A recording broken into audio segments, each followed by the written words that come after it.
At one time, I was in a co-ed prison. That was really nice, for a drug addict girl.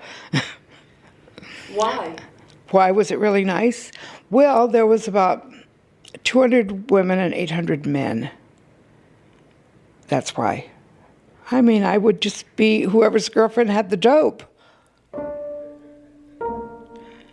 That's what girls do when they're drug addicts. A lot. She just kind of rolls her eyes and she opens the drawer real slowly and she grabs like a couple of hundreds and a couple of 50s. And I could see clear as day that it wasn't all of anything. And she puts the envelope and she slides it back. And I didn't even pick it up. I just looked at it and I said, this is one of the only times I ever actually spoke during a robbery. I said, you can do better than that. And she puts her, hands up, kind of like this shrug motion, palms up, and she goes, that's all I got. It's a little fun sometimes to see how people react when they have that morphine in them. Owls are one of the only birds in the world that have microscopic feathers that go all the way down their legs, down their toes, on their feet, all the way to the talons. And they look like little fibers, not feathers like you're thinking, but fibers. And before I could explain how I was going to search her, she started undressing in the middle of the parking lot to give me back the petrified wood. Just massive amounts came down out of her chest. Yes, very much so. This concept about somebody killing a tree and then getting prosecuted for it is just not, that just doesn't happen at all. You never hear about that.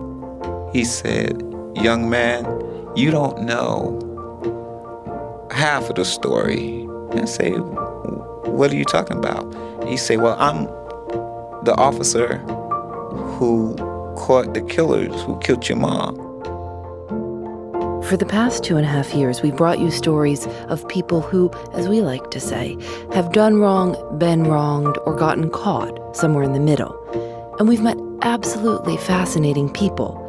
People like Mr. Pete, a man who lived his entire life locked away from the world in a hospital for leprosy patients, a hospital that was briefly also a minimum security prison. Mr. Pete told us he hoped to die there. I'm too old to be getting out now. I'm almost 85 years old. So this is it. Put me in a nice, shady pecan tree. You plan to be buried at Carville here? Yeah. You have your choice. I know my family are not going to take me home. It costs too much money to ship the body. Pete did not get his wish to live the remainder of his life there, but he's doing well in a nursing home in Baton Rouge. We checked in on him and learned he fared the recent floods just fine. And people like Tommy Wall, a man who spent more than 100 days in jail because of a wrongful child pornography charge. Every time someone sees his face, they say he's Tommy Wall. That's the boy they arrested. Even though they may know or they may not know. He can never live it down. You just don't have a charge of pedophilia and outlive it. You just can't outlive that. When we left Tommy, he hadn't even been out of jail for 2 months. He was having trouble leaving the house. He'd drive down the street, change his mind, and turn around and go home. He felt incredibly alienated. But people had started reaching out to him over text message. Can you read it? It said, what it was, it says, hey, buddy, wishing you best Merry freaking Christmas. And then she goes to say, I have thought about you for months, and I hope you are doing well. I really, truly hope your holidays are special for 2015. And God bless you. Keep your head up. Love you. Hope to see you soon. That was 1.5 years ago. Tommy now has a new job with a building company. His old job never did hire him back. This week he wrote to us, Slowly, I'm getting back after the damage. I have no complaints. You press forward. So here we are, 50 episodes in. And for our 50th, we're marking the occasion by checking back in with some of our most memorable guests from the last couple of years. I'm Phoebe Judge. This is Criminal.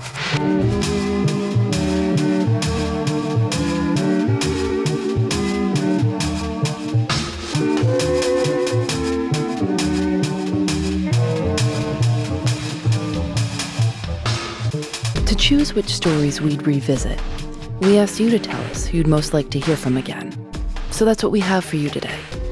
Let's start with one of our most popular episodes, number 15. It's called He's Neutral, and it's about a man in Oakland, California, who was fed up with crime in his neighborhood. People buying and selling drugs, sex workers. But what annoyed Dan Stevenson the most was the junk, mattresses and furniture and garbage just piling up outside of his house. Here's a little bit from that episode. So you would wake up in the morning sometimes to like 8 feet, to like an 8-foot pile of crap. Yeah. And if the city didn't come fast enough, it could get higher. Because once you have, it's like a magnet. Once you've got a stack of stuff, other people think, oh, there's an idea. And they keep stacking it, So what did you decide to do about it? Well, that is a good question. Lou and I discussed this for quite some time, and we came up with the idea of a Buddha, to put a Buddha there. Are you Buddhist? No, we have nothing to do with Buddhism at all. But you figured if there's one thing that might help here, it's Buddha. Well, yeah, because he's neutral. I mean, if we threw Christ up there, he's controversial. Everybody's got a deal about him. But Buddha, nobody seems to be that perturbed in general about a Buddha.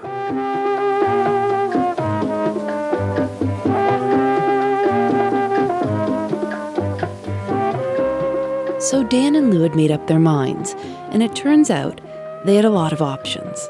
We looked at the different ones, and she picked out one that she liked the face, because, they come out of a concrete cast. So some of them look more mellow than others. Lou went off to Ace Hardware and picked one out. Which, she brought home, and I liked him. He looked cool to me. And then he sat in the basement for about 3 or 4 months, because I couldn't figure out a way to put him over there without having him stolen or ruined. And those things would have really pissed me off. So finally I came up with a plan. Dan attached the Buddha to the concrete. And what happened is that little by little, the Buddha became more and more ornately decorated, was painted and then painted again. He has a house around him, and flags and flowers, incense. It became a real shrine, a gathering place for members of Oakland's Vietnamese Buddhist community, which is mostly the work of one family. Here's Vina Vo and her husband with some translating help from their son, Cook Vo. Vina comes every morning at 7 a.m. to pray. Every day morning, 7 o'clock. Every day one day, 2 times. 7 o'clock and 4 o'clock. 6 o'clock I go home. Every day. I make over here. I make me and my husband make over here. Hồi xưa ông Dan ông put the Buddha in the rock, hiểu không? My dad says all thanks to Dan here. We asked the city council to let us build the shrine to make it all happen. We asked all the neighbors as well to help us put this together, so we can have a peaceful shrine here and make the neighbors calm down a little bit, so we can have a peaceful mindedness and tranquility. The Vo family keeps the shrine in beautiful condition, sweeping and tidying. Since this episode aired, many of you have visited the Buddha and sent us photos, so we've been able to watch it as it gets more elaborate. Here's what Dan told us about the whole situation the first time we spoke with him. How many people are coming? How many people are coming on a daily basis, would you say, to see the Buddha? Oh, at least 70. A day? A day, yeah. And then there's also the the tourist thing. They'll knock on my door, and they're from Minneapolis, and somebody on Facebook posted something. So, they want to take my picture with them in front of the Buddha. It's just, for me, as cynical as I am, this is like, what is happening? But that's not the end of the story. Oh, the crime has pretty much disappeared in a sense. The drug dealing definitely is gone, and so is the prostitution. I mean, there's none, zero. Within quite a distance from our area now. But it's a slow process that I didn't really notice it happening and didn't even think of it in those terms until I read it in the paper. In September, a reporter for the San Francisco Chronicle did a story on Dan and the Buddha and asked the Oakland Police Department for the updated crime statistics for the neighborhood. Here's what he wrote. Since 2012, when worshipers began showing up for daily prayers, overall year-to-date crime has dropped by 82%. We checked in with Dan a few weeks ago. We are still living in the same house, yes. And Buddha's activities have grown exponentially, I guess. So he's very big in town. So there's every once in a while somebody will knock on the door and come in and tell me that they're working on trying to find a new home for the Buddha. Legally, they've got some suits, I understand, against the Buddha being there because it's public property technically. And I mean, this is the new thing. They're not going to tear him out yet. They just want to have a new home. like I have anything to say about it one way or the other. And I tell them, I don't think you understand the magnitude of Buddha being there, but do whatever you think you got to do. I mean, that's out of my hands, So even though this is on public land, you kind of did it illegally, putting it out there. You are still sort of seen as the owner. Well, it seems that way. I mean, I tried to explain it to the city that the shrine's there because it's there, and that's where it is. It's not something you move to someplace else and everybody's going to traipse over there. It's he's there for some reason. I mean, originally I put him in there to stop the garbage and all that kind of stuff, which that works. So, I mean, I'm done. So whether you like it or not, you're the keeper of the Buddha. Oh, goodness. You're stuck with him. Yeah, I guess so. That's the role that it seems to have been laid down there. Are you kind of famous? It kind of feels like you're a little bit famous. A little bit famous. I don't know about that. That's pretty funny, though. A little bit famous. I don't know. What's that mean? I think it's probably better than a lot famous. I think all you would ever want to be a little bit famous. Well, there's no money in it, I'll tell you that much. One other little update is that Dan says a second Buddha has popped up a few blocks away. It's not as fancy, and Dan says he has no idea who could have installed it.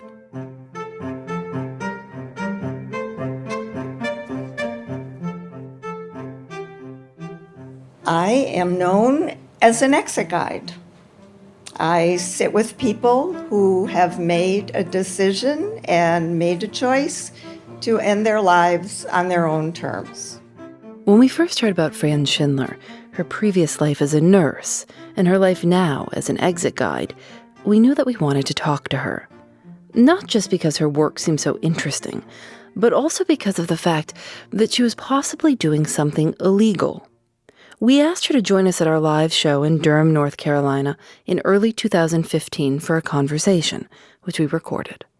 I'm a volunteer with an organization that supports an individual's right to choose to end their lives if they are mentally competent and suffering intolerably from a physical illness. So they call, you go through a rather rigorous process to make sure that everything's above board. And then you go there, and what you do is act as a guide to educate and help them understand what the process will be. But what happens when you go is that what your organization has found to be the most effective, peaceful, whatever word you might like to use, way, is to place an individual will place a bag over their head, and that bag will be connected in some way to an source of gas, which will create a peaceful death. How long does it take for someone to die in that manner? Our preferred method is, as you say, the use of an inert gas that requires the use of a hood. It is easy, it's 100% effective, and it's peaceful. Once a person pulls that hood down over their head, they are unconscious in 5 to 10 seconds. That's all they know. And they will die within 15 to 20 minutes when their entire brain and brain stem shuts down. How many deaths have you been present for? I have been a compassionate presence at the bedside of 30 people. Since we spoke with Fran a year and a half ago, the number of people she sat with at their death has climbed to almost 40. She's 77 now, still traveling all around the country, sitting with people in the last moments of their lives. And things have changed since we last spoke. Our preferred method remains the use of an inert gas, but no longer helium. Why? Helium has been adulterated with air, so it is no longer effective. The Final Exit Network is now recommending the use of nitrogen, which Fran says is as effective as helium was and works the same way. One of her most recent cases was with a woman with ALS. She was pretty far gone before they really decided what she had, but she was paralyzed from the waist down. But by the time we got there, she still had full functioning of her hands and arms and could do everything. But while all this was going on, before she knew about us, she tried to end her life. And I'm not going to say what she used, but she was smart. She's a trained nurse. She tried 3 times. The first time she was out for a while, and her husband promised her that he wouldn't call EMS or anything. He would just be there for her while she woke up. And then they kind of regrouped, and until she felt a little stronger, she tried again, upping things, and she was out longer. She still woke up, and he sat at home with her through all of this alone. She tried one more time, and she was out 4 days. And that man sat in the house waiting for his wife to die. And he said he was terrified. He said, I went down there one time, he said, and I almost thought I would have to put a pillow over her face. And she opened her eyes, and he couldn't do it. And she woke up again after 4 days. I do not know how this woman was not already brain dead, but she wasn't. She woke up. She's just fine. She learned about us from her son, who happened to work for the sheriff's department in the town we were in. That gave me a start. Oh, my God, this guy works for law enforcement. Nope. They contacted us, I visited them, and actually I only waited 2 days from the first visit until I went back. She wanted to go the minute I got there. I said, we can't do that. You've got to be absolutely sure about all of this. And she said, I just don't think I can ever get dead. And so I said, I promise you, you will be dead. And I promise you, I will never leave you until I am absolutely certain that you are dead. And her husband was so relieved. I cannot tell you. He had tears in his eyes. He thought that we were just going to come there and talk to them, and then we would leave, and he would be alone with her again. But there have been some legal challenges. In May of 2015, a Minnesota court ruled that the Final Exit Network had assisted in a suicide based on speech alone, that providing instructions was blueprint enough to be considered assisting. The court found that the Final Exit Network had committed a felony by not only assisting a suicide, but also interfering with the death scene. They were ordered to pay $33,000 in fines. The thing about that verdict being rendered makes it such that some states that still have the words advising and encouraging in their statute could come after us just for speaking with someone if they chose to do that. So when Fran was contacted by a woman in Minnesota, she realized she was going to need to be creative. The woman's name is Faith Riverstone.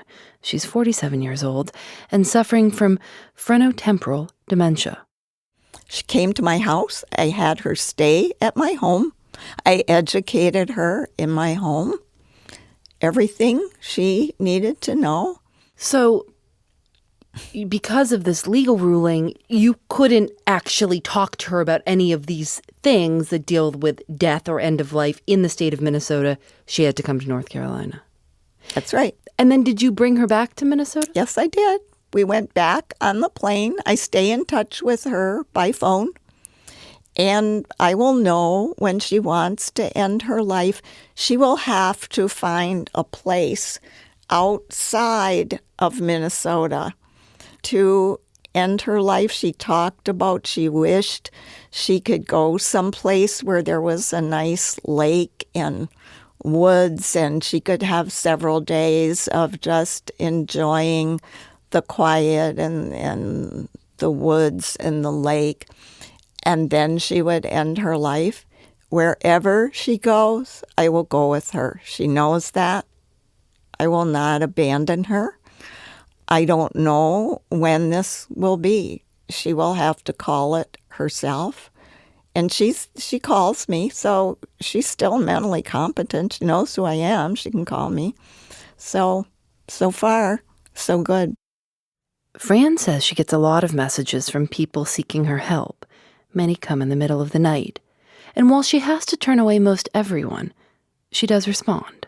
And all I can say is I am so sorry for your suffering and the tragic circumstances this disease has caused in your life. However, the legal risk to the network is simply too great, and we cannot offer you any services. And you know what? Very often they write back and say, thank you for responding to me. Now, go figure.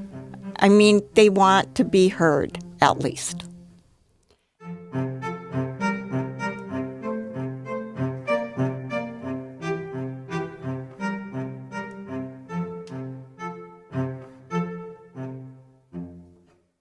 Almost a year after we first spoke with Fran, we drove out to Haw River, North Carolina, to meet two police dogs named Talon and Vader and their owner, Corporal Scott Foster of the Hillsborough Police Department. We had no idea what to expect. I certainly never thought that I would end the day in a gigantic padded suit, basically offering myself up as bait during attack training. We went because we'd read that Scott had retired his police dog Talon and was just a few months into working with his new dog, Vader.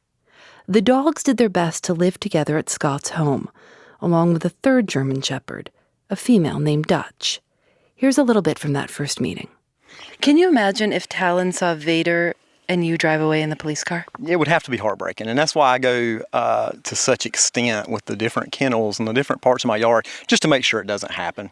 So, it may be silly to a certain point that, I'm putting human emotions on an animal that may not feel it, but I don't want him to see Vader in equipment that he would recognize and me in a uniform that he would recognize, leaving in what at one time was his car. And in terms of keeping them kind of separate, I mean, it's like you living this these two lives, like you're cheating on Talon with Vader. Yeah, it's funny you should say that, because there has been different times that it has happened where I've slipped up and one's, potentially seen me with the other one. It's that very feeling like you just described. It's almost like, oops, I got caught, kind of thing. But honestly, I think it's worth it. They put so much into protecting me, serving the community, and I just really feel that I owe it to them to try to do everything I can, and especially Talon, to let him hold on to that dignity that he had for so long.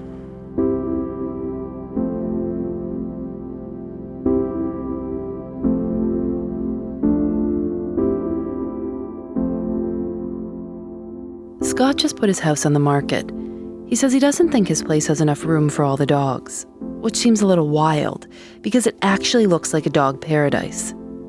But Scott says until maybe one day, when Talon and Vader can be together, he wants to make sure they both have enough room, so neither one feels like they're getting the bum deal.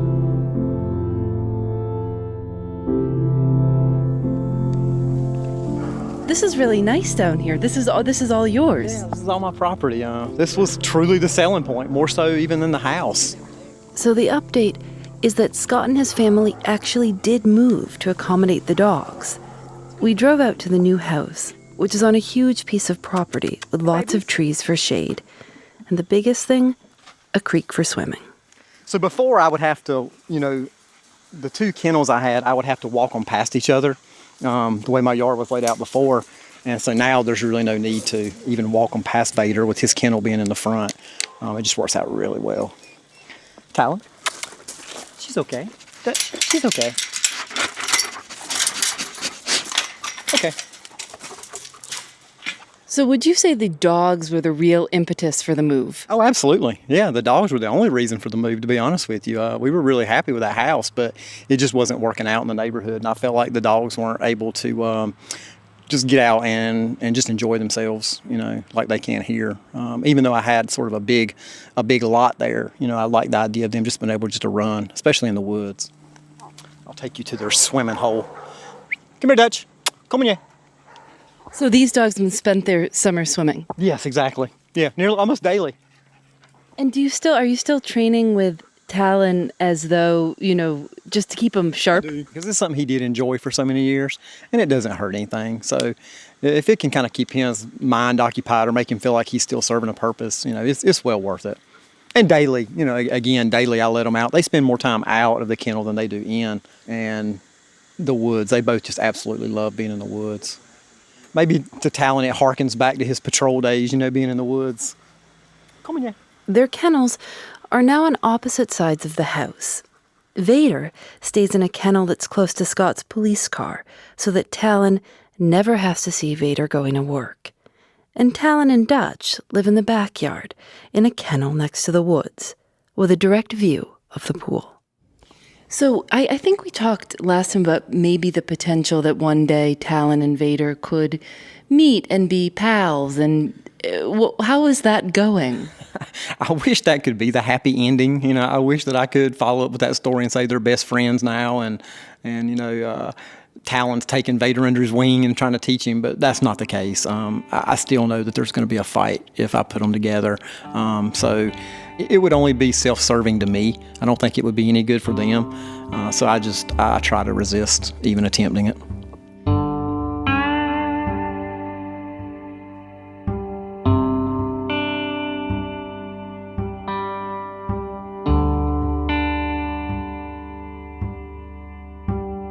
When I was in the ambulance, I was telling the EMTs, I was like, what about my parents? Where are my parents? Like, I need my parents. And they just kept pushing me down, cutting my shirt open, putting the oxygen mask on me. And then obviously, they put me out. But when I came to, I remember someone squeezing my hand. I kind of opened my eyes a little bit and I saw there was my parents. And I was so drugged up, I couldn't keep my eyes open. And I remember my mom saying, "Do you remember what happened?" And I shook my head, yes. And she said, "Everything?" And I shook my head, yes. The way Robbie Tolan's family describes it, he and his cousin were just walking up to their home after a late-night meal. So why is Tolan now hospitalized? A police officer's bullet lodged in his liver. It's a question sparking allegations of racism in this mostly white Houston suburb of Bel Air. In December of 2008, 23-year-old Robbie Tolan was shot in the chest at close range by a white police officer. Robbie Tolan is African American. The shooting took place in Robbie's own driveway, in front of his parents. We went to Texas to interview the Tolan family, and the episode about them is called 695 BGK. Here's a part of it. My wife has fought every step of the way. Every time we got turned down, she went to the next step. That step got turned down, we went to the next step.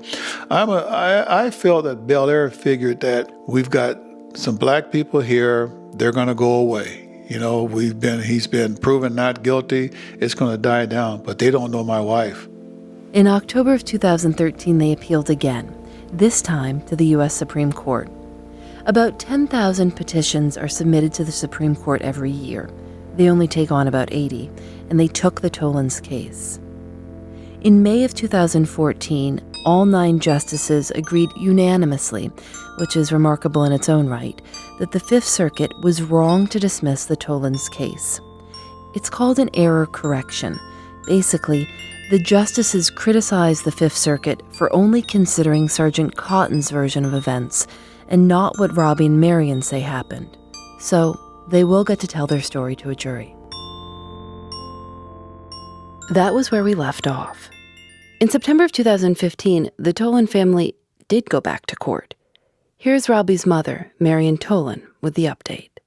We were scheduled to go to trial on September the 15th. And on the 11th, at a pretrial hearing, the judge dismissed the city, our claim against the city. And then on Sunday, we filed a motion to have her recuse herself, which made her more angry. So on that Monday, the 14th of September, she dismissed our expert witnesses. She would not allow Ken Griffey Jr. to give a testimony. You know, she dismissed all our expert witnesses, but she didn't dismiss the city's, the officers' expert witnesses. Can you imagine? So what did you decide to do? Well, I wanted to fight. Robbie couldn't take it anymore, and he basically had a breakdown, and he couldn't. He said, "It's already been 7 years, and we're not going to get justice," and he settled. The family accepted a settlement of $110,000 from the city of Bel Air. With his emotional state so fragile by then, he had just taken all he could take. So you could have made the choice to go to a jury, but because they had taken many of the witnesses off the table, and it would only have been Robbie, and Robbie was feeling overwhelmed, that you would settle. That's right. And it was never about the money anyway. It was about fighting for justice. It was about, so many people who are victims to police brutality don't have the means to fight. Or even willing to fight. And I was willing to fight. But at the end of the day, Robbie still has a bullet in his liver. He still lives with the scars, emotional scars and physical scars. And we couldn't put him through that again. How is Robbie now? He's still bruised and damaged, and every time there's another case, and you're like, wow, when is it going to change? When are things going to get better for our kids? It may not be in our lifetime, but we're plugging away.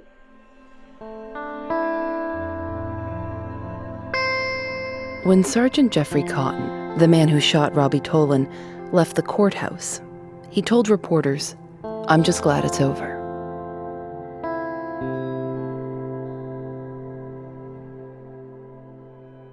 So that's it for our 50th. Thanks very much for listening. We'll be back with a new story in a couple of weeks. We want to say thanks to some people who've helped us tremendously behind the scenes. Thanks to Eric Mennel, he was with us when we launched this thing and he's missed. And to Carol Jackson, Russ Henry, Freddie Jenkins, Becky Martinez, and David Brower. And thanks to everyone at Radiotopia, especially Carrie Hoffman, Roman Mars, Kathleen Unwin, and Julie Shapiro. As always, Criminal is produced by Lauren Spohr and me. Audio mixed by Rob Byers. Alice Wilder is our intern, and Julianne Alexander makes original illustrations for each episode of Criminal. You can see them at thisiscriminal.com. Criminal is recorded in the studios of North Carolina Public Radio, WUNC. We're a proud member of Radiotopia from PRX, a collective of the best podcasts around. Shows like The Memory Palace, hosted by Nate DeMeo.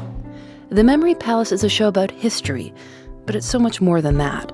In these tiny, perfect little episodes, Nate holds forgotten aspects of American life up to the light. They're fascinating and somehow full of emotion in unexpected ways. Go listen. Radiotopia from PRX is supported by the Knight Foundation and MailChimp, celebrating creativity, chaos, and teamwork. And thanks to AdZerk for providing their ad-serving platform to Radiotopia. I'm Phoebe Judge. This is Criminal.